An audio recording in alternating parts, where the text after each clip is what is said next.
don't try to hold it, just let it fall.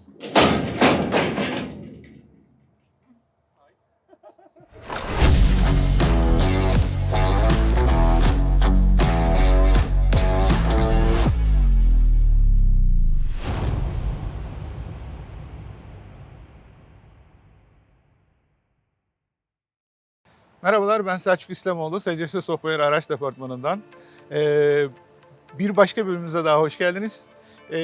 Bu bölümde Tırsa'nın damper trailerıyla devam edeceğiz. Yanımızda Ülken var. Merhaba Ülken, hoş geldin. Merhabalar, hoş bulduk. Aslında ben hoş geldim. Siz hoş geldiniz, evet, buyurunuz. Bize kendini tanıtır mısın? Tabii, ben Ülken Necati Bilen, 6 yılı aşkın bir süredir Tırsan'da çalışıyorum. Ürün yöneticisi olarak başladım.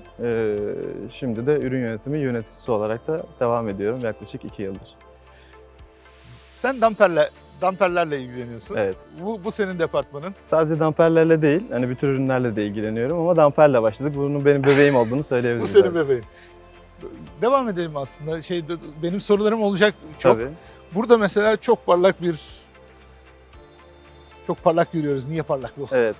Şimdi Damperlerde alışık olmadığım bir görüntü benim evet, bu. ya jantlarda hem çelik hem de alüminyum jantlar vardır. Bu bir alüminyum jant. Şu an alüminyum janta bakıyoruz ve parlak versiyona bakıyoruz. Bunlar aslında kendi kendini temizleyebilen jantlar. Yani sürekli olarak silmenize gerek yok. Parlak jantların özelliği budur. Bir de alüminyum ve mat vardır. Neden alüminyum? Alüminyum çünkü damperler içinde alabildiği kadar yük alan, yani paletli taşımayan, daha çok dökme yük dediğimiz yükler taşırlar. Ve bu yüzden de içine ne kadar çok yük taşırsanız dolayısıyla o kadar çok para kazanırsınız. Bu jantları koyunca araçlara yaklaşık 120 kilo hafifliyor. Parlak veya mat fark etmez. 120 kilo ağırlık kazanırsınız. Böylece 120 kilo daha fazla aracı yükleyebilirsiniz. Bu yüzden damper araçlarında alüminyum jant görebilirsiniz. Bir başka sorum daha var. Bu damperler konusunda bayağı sorum olacak aslında. Tabii. Böyle kat kat kesim görüyoruz. Niye böyle acaba? Bunun bir nedeni var mı? Buna açıkçası yarım boru diyoruz. Aha. Yarım boru dediğimiz şekil de aslında sizin dediğiniz kat kat. Damper şu şekilde, yani kare şeklinde olursa bu sefer hem köşelerde birikme yapar dökme yük taşıdığınız için. Çünkü taşıdığınız yükler aslında şu şekilde, işte kum, taş, toprak, bu şekilde üzerine yağmur da yağdığı zaman ve soğuk hava olduğu zaman genellikle saca ya da çeliğe yapışan malzemeler oluyor bunlar. Bunu ne kadar çok yuvarlak yaparsanız malzemenin akışkanlığını o kadar çok arttırırsınız. Daha kolay bir şekilde boşaltım sağlar. Bunca yük dökülüyor buna. Sabah akşam belki günde 8-10 kere Evet. Yükler bindiriliyor, indiriliyor. Tabii. Nasıl dayanıyor bunun boyalar? Boyalar şöyle, yani çok tabii ki de özel boyama teknikleri kullanıyoruz ama asıl sihir boyada değil. Asıl sihir kullandığımız çelikte. Biz 450 hardness Brinell denebilecek sertlikte bir çelik kullanıyoruz araçlarda, damper araçlarında. Bunun çok özel bir çelik olduğunu söyleyebilirim. Aşınmaya çok dirençli bir çeliktir bunlar. Üst yapıdan bahsediyorum. Şaside 700 megapascal dayanımlı çeliğimiz var. Tabii yine damper araçları offroad koşullarında çok fazla gittiği için şasinin de çok güçlü olması gerekiyor, çeliğin de çok güçlü olması gerekiyor ama günde 8 ya da 10 boşaltıma dayanabilecek üst yapıya sahip olmamızın amacı, yani sebebi tamamen kullandığımız çelik malzemesiyle ve sadece çelikte tabii ki de iş bitmiyor. Ona uygun dizayn da yapmanız gerekiyor yani. Ben çeliği aldım, koydum ve herkes bu şekilde yaptı. Bu nedir? Bu bir koruma sacı. Koruma Yukarıdan sacı. boşaltıyorsunuz Evet. yükü. Yukarıdan boşalttığınızda buraya düşmesin diye bu engel oluyor. Değil mi? Diğer sorum da bununla ilgili. O da şöyle, o aslında bir yük yataklaması olarak diyebiliriz. Damperi kaldırdınız. Damperi kaldırdığınızda yük tabii ki de hıza bağlı da değişir ama bu yükü biraz daha yataklamak için kullanılan bir süpürgelik diyebiliriz. Bu benim çok ilgimi çekti. Bunu diğer trailerlerde görmedik. Evet. Bu nedir? Bize anlatır mısın? Şimdi bu nedir? İnşaat alanında çalıştığınız zaman eliniz çok fazla kirleniyor. Buradan geliyorsunuz, sabununuzu alıyorsunuz. Buradan da geliyorsunuz, elinizi yıkıyorsunuz. Ne güzelmiş, ne rahatmış onu söyleyeyim. Evet.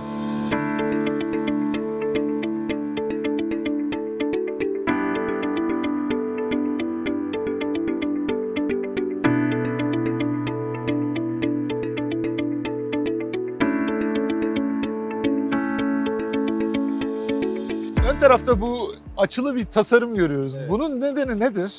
Şimdi ön taraftaki açılı tasarımın sebebi aslında hem açılı hem de açılı olmamasının farklı avantajları var. Eğer açılı yaparsanız yükün daha kolay kaymasını sağlayabilirsiniz. Yani daha kolay bir şekilde kaymaya başlıyor. Aha. Öyle diyebiliriz. Fakat açılı olmamasının da avantajı var. Bu avantaj da ön tarafa daha fazla yük geliyor. Daha fazla yük gelince çekiciye daha fazla yük geliyor. Dolayısıyla sizin daha fazla işte patinajı öngeliyor. Yani İngilizce'de traction dediğimiz. Traction. Patinaj çekmemenizi sağlamak için açısız da yapabilirsiniz. Biz ikisinin hibrit versiyonunu yaptık. Yani ön tarafta, alt tarafta açı var. Bu kaymayı sağlıyor ki altın ve ön alt kısımda malzeme birikmesi olmasın. Üst kısımda da açı yok ki ön tarafa doğru daha fazla yük gelebilsin. O yüzden biz bir hibrit versiyonu yaptık. Biraz bize bundan bahseder misin? Hidrolikten, Silindir. silindirimizden. Şimdi silindir, damperi biliyorsunuz kaldıran Asıl. aletin kendisi. Nasıl kaldırıyor? Çekiciden bir PTO yardımıyla, bir işte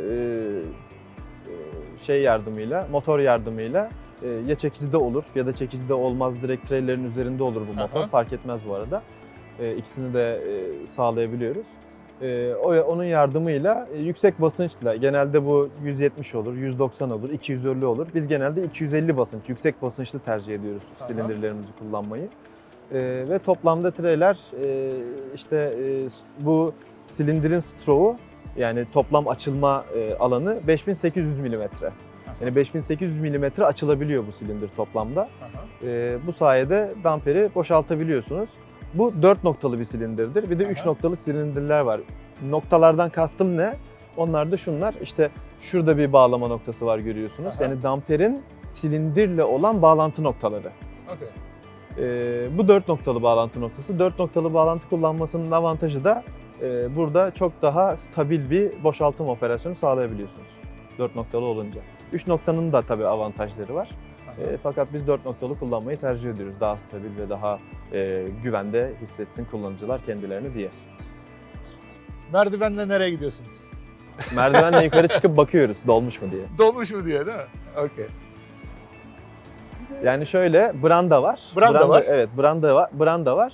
Normalde araçların üzerinde branda olur. Çünkü işte yollarda denk gelmişsinizdir, işte bütün damperlerin brandası kapalı olması gerekiyor. Mecbur. Neden? Evet, mecburiyet bu, zorundalık. Neden gerekiyor? Çünkü oradan çıkabilecek herhangi bir parça, herhangi bir dökülen toz yolda en ufak bir tehlikeye bile sebep olmaması gerekiyor. Doğru. Dolayısıyla bütün damperlerin brandaları eğer yüklüyse kapalı olmak zorunda. Bu damperler yüklenirken farklı teknikler var. Tek bir dağ da yapabilirsiniz ya da 2 dağ da yapabilirsiniz yüklerken. Yani 2 noktadan da dolum yapabilirsiniz. Tek bir dağ da yapabilirsiniz. Bu tek dağ yaparsanız damperin brandasını kapamak için damperin üstünden daha yüksek olmaması gerekiyor. Bu dağın en üst noktası. Dolayısıyla çıkıp bakıyorsunuz. Yüksek Haliyle. olmuş mu, olmamış mı? Ona göre bir yapmanız gerekiyor. Tırsan Bir iki çeşit dengeleme branda yapmanız. türü sunuyor değil mi? Evet. Yani hem otomatik hem... Evet, manuel brandamız da var, otomatik brandamız da var. Bunlar, yani bu araçlar günde 8-10 kere boşaltım yaptığı için platformun üzerine çık, brandayı kapa. Eğer 8-10'dan fazla boşaltım yapmaya başladığınızda Çok zor olmuş. bu şoför için hem çok yorucu oluyor hem de çok zaman alıyor. Bu zamanı kısaltmak için, yani her branda kapama operasyonu 5 dakika olsa bunu günde 10 kere yapsanız sadece 1 saat brandayı kapamaya harcarsınız. Doğru, haklısın. Yani bu şoför için de eziyet sayılır ya. Şoför için eziyet, aynı zamanda şirket için de bir verimsizlik. Tabii. Branda alın. Otomatik branda alın. Evet, otomatik branda tavsiye ediyoruz.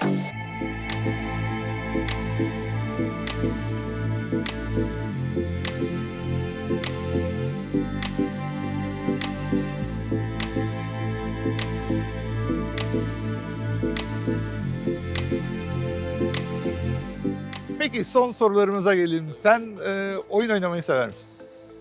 Ben 92 doğumluyum. Ben bir oyuncuyum. Oyuncu Evet, ya şu an iş dolayısıyla çok az oyun oynayabiliyorum. Çok yoğun bir şekilde çalışıyorum. Fakat ben de çok uzun bir süre oyun oynadım. En sevdiğin oyunlar hangileri? Online oyunları tercih ediyorum. Online oyunları Mesela? oynamayı çok seviyorum. World of Warcraft çok uzun süre World of oynadım. Warcraft. Evet. Şu an oynayamıyorum. İçimde de ukde kalmıştır. Ama fakat online oyunları çok seviyorum. Yani. Bizim oyunumuzu oynadın mı? Evet oynadım.